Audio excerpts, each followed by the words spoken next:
The establishment of Shari'a. The mullahs used stealth and intrigue to seize complete power in various government offices. This also gained them many followers. Then they steered their people to raise their voice in favor of Shari'a's establishment in every place, so everything could be ruled according to the Islamic principles. To turn around the country's culture and make it theocratic, the mullahs elevated religious leadership above everything else, so nobody had the right to speak out against their words and decisions. Eventually, they established Shari'a and began to terrify people with implementing slashing and death sentences in streets and squares. People were gripped with fear.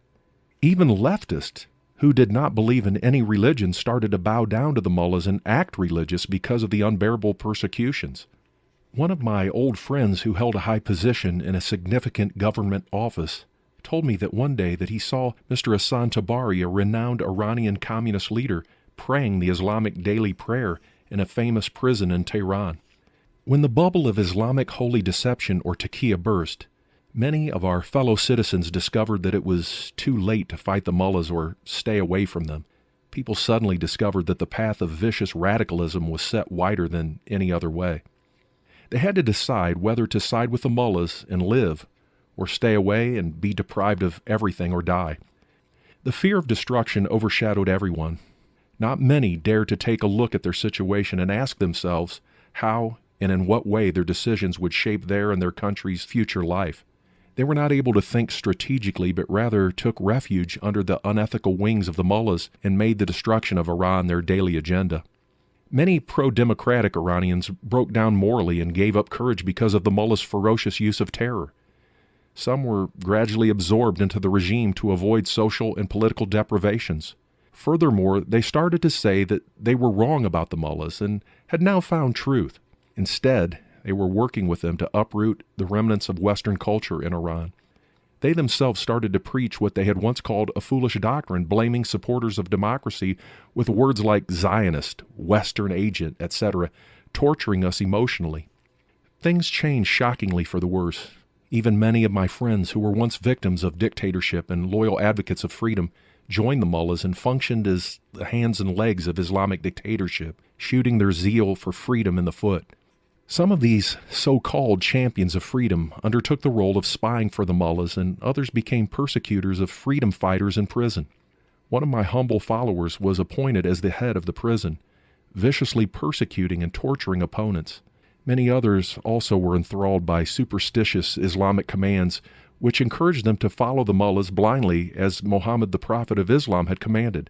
Striving in the path of Allah is incumbent on you, along with every ruler, whether he is pious or impious. Since the Ayatollah Khomeini was related to Muhammad genealogically, nobody could say or even imagine that he had an impiety in his life. The only choice was to follow him blindly. So the quality of leadership was not an issue for many people anymore, but what Islam said and conditions dictated. Many of our young people who were once shouting for democracy in the streets of Iran and were ready to give their lives for it were now employed to impose the mullahs' authoritarianism over their nation at every level of life. Some were also encouraged to join Muslim militias in Lebanon and Palestine to fight against Israel. The ground was progressively prepared, so everybody felt obligated forcefully to fight the mullahs' opponents or otherwise face persecution.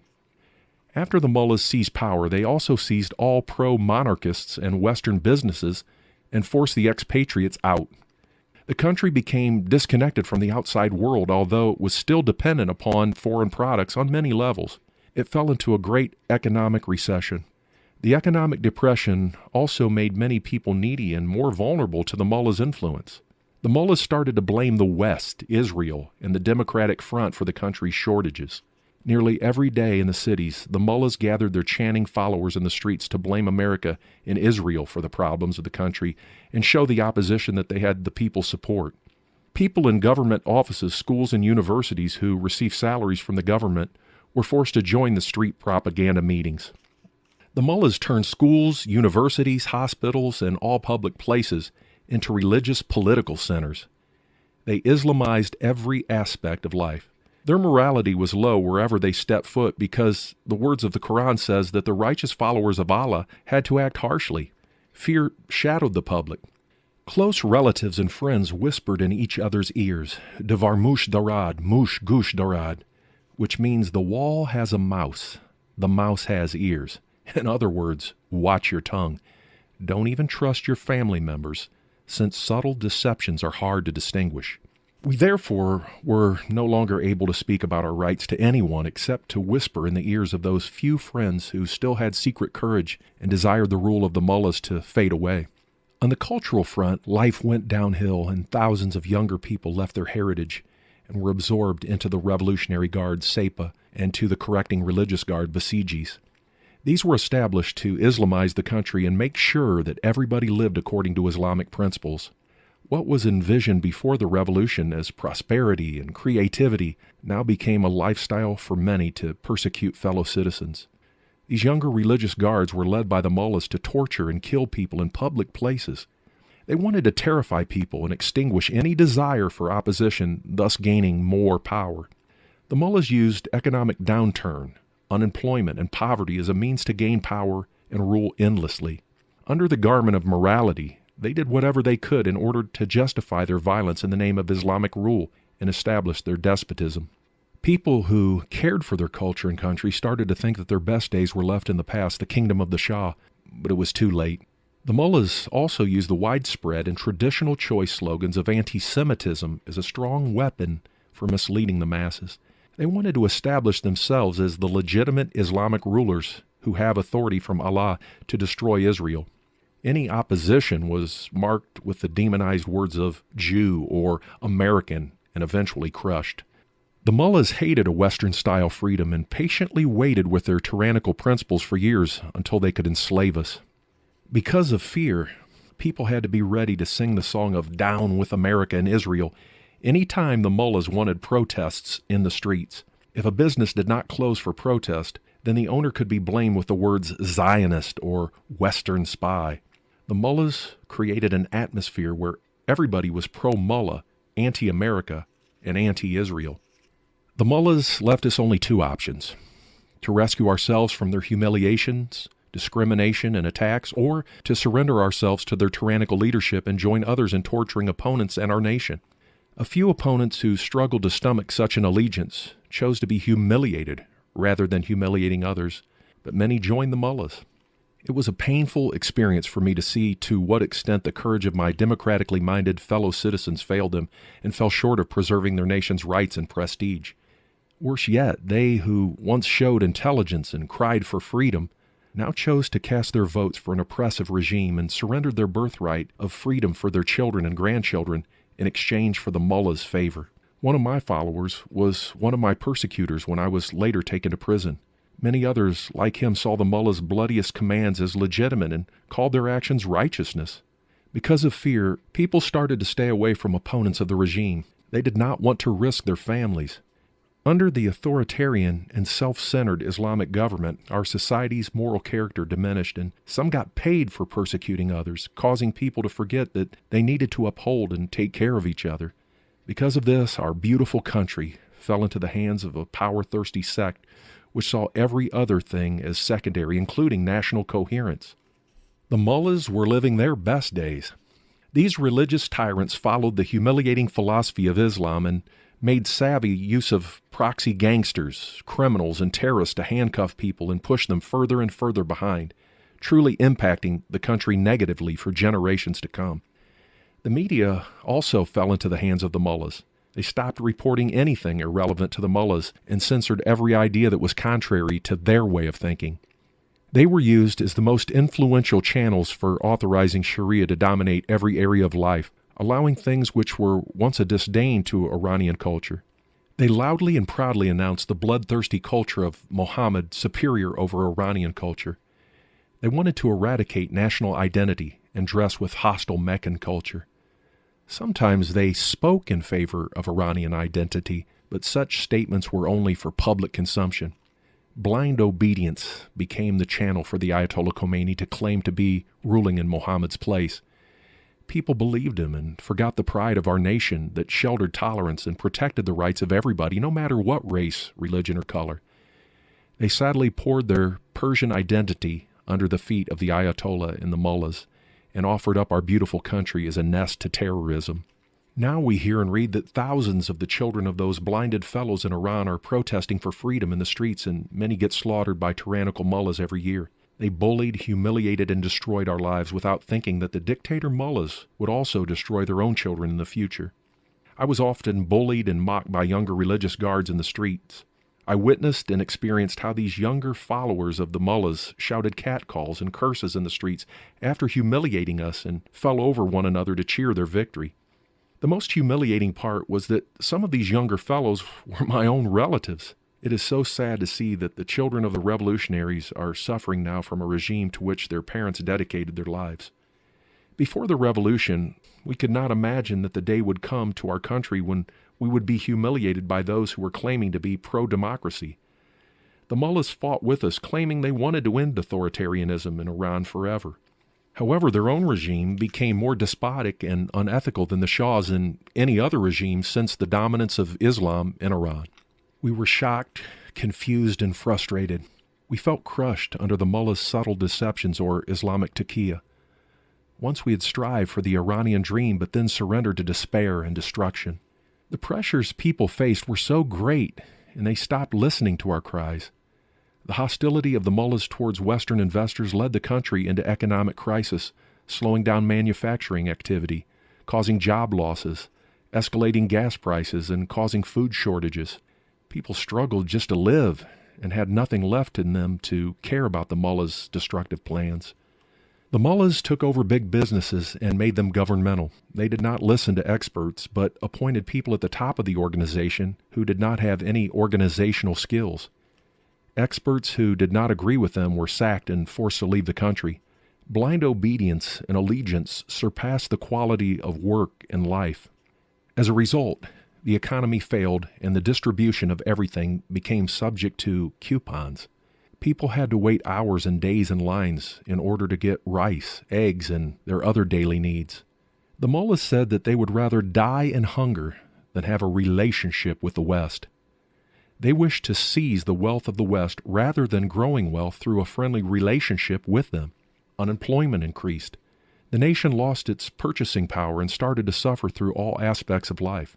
Poverty and struggle to find food changed people's attitudes. Corruption started to soar and overshadow almost every citizen. Almost everyone became active in taking Iran to new depths of moral collapse. None of these moral failures mattered to the mullahs. Instead, they defended their actions with the relevant Quranic and Islamic references, calling the rule social justice and compassion, and labeling others as Israeli or American agents. Under repression and fear, many of our relatives were unconsciously turned into spies for the mullahs. Since the problems of a person in Islam are also counted the problems of his family or community, every family or community was compelled to watch the behaviors of others in order to avoid problems as much as they could. If your parents or community leaders doubted your behavior, they would immediately warn you or call a religious guard if you ignored their warnings and continued your opposition. Because of fear, friends betrayed friends, handing them over to the mullahs' persecuting guards. Many were imprisoned, tortured, given lifetime imprisonment, and slaughtered. Others were forced into drug addiction to destroy their zeal for freedom and discourage other youth from supporting opposition. It had only seemed like yesterday that our dictator king was replaced by a peace-loving mullah, the Ayatollah Khomeini, with a promise of freedom and prosperity. Our backbones were broken, as Iranians say, and we were left paralyzed in every aspect. We were angry at ourselves for our ignorance and our failure at having a sound vision for the future of our country. The mullah's very clever deception impaired our vision and plans and made us unable to anticipate our future with them. The mullahs were a minority before the revolution. We were not aware that they had no option but to wait with patience and guile. They knew that Islamic dominance would not take place with sincerity and openness. They even endured the relatively secularist approach of the interim government in the first year after the revolution, as secularism is contrary to Islam's harsh political philosophy, and waited for the right time to act.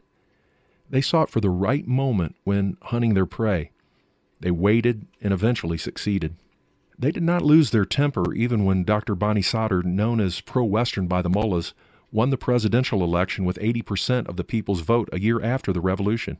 They knew that this was a great victory for pro-democratic Iranians. They knew that they needed time to confuse people and bring their very subtle and tactical maneuver into work in order to confuse people and redirect the revolution from its main purpose. They did so by chasing three crucial tactics patiently. First, they challenged people and said that if they were true Muslims, they needed to follow in the footsteps of Muhammad and his so-called rightly guided successors in order to gain the favor of Allah. Leadership in Islam has an incredible appeal with Muslims who are greatly dependent on Islam and desire to trust their so-called holy leaders in order to reserve a righteous life that secures them from the punishment of Allah in the afterlife. For this, Muslims need to believe in the sovereign rights of those who rule in Muhammad's place. Muhammad and his successors had sovereign rights over people and everything. The Ayatollah Khomeini also needed to establish such a right if Iranian Muslims wanted to live with Islam and for Allah. People called themselves Muslims, but until then, they had never been publicly challenged by a leader that they were not living an Islamic life, since they were not following and imitating a religious leader. They were told it was time for them to take their faith in Islam seriously. With this challenge, the mullahs brainwashed us first and then took the idea to the parliament as a bill, passed it as law, and therefore established a sovereign right for the Ayatollah Khomeini legally as the supreme leader. This crafty approach worked among our fellow Muslims and chained us to the absolute dictatorship of Khomeini and his successors to the end. Now, nobody had any right to challenge his decisions, and nothing could be legitimate without his approval. Once I said in a public talk, Iran will not have freedom if we do not support good ideas and creativity but criticize static ideas. We need to be able to criticize everything and everybody, even our leader, the Ayatollah Khomeini, because everybody can be wrong or make a mistake.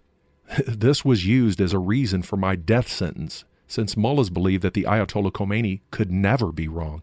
The president, Bani Sadr, had met with some of the mullahs and expressed his concern that the absolute right of a leader is the complete loss of freedom. He, however, was not able to fight against the very identity of Islam in the presence of a majority of Muslims, as this would have cost him his life and position. The bill was finally passed and yoked all Iranians to the power of the Ayatollah Khomeini.